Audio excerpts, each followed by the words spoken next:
What's up for May? This month, a special trip into the May sky at dusk and dawn. Many of us are staying home these days, and it's normal to feel kind of cooped up, yearning for wide-open spaces and more distant horizons.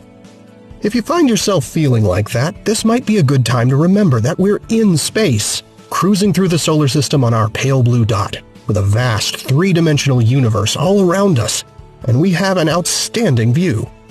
Now, we often tend to look at the sky as a curved dome above our heads, a sort of real-life version of a planetarium dome covered in a carpet of stars.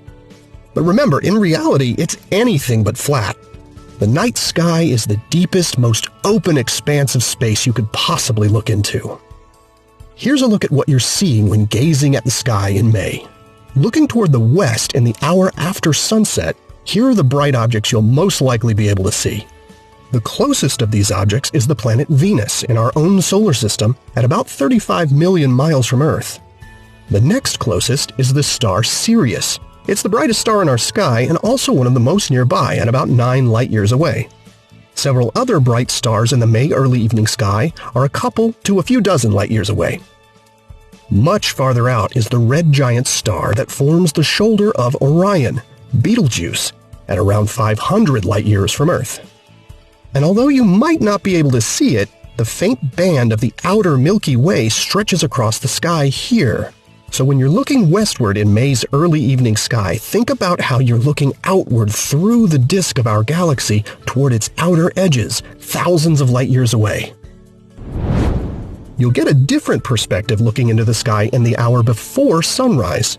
Facing south, the nearest objects are the Moon at about 240,000 miles away, then Mars, Jupiter, and Saturn at hundreds of millions of miles.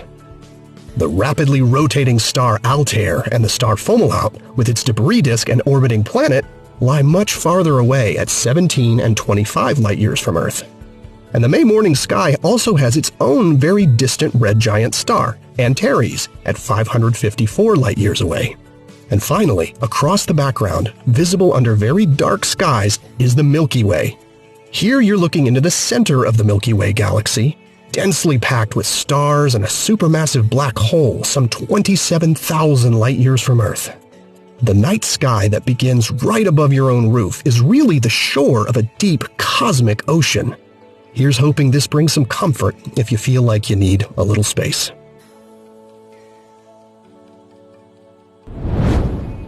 Here are the phases of the Moon for May.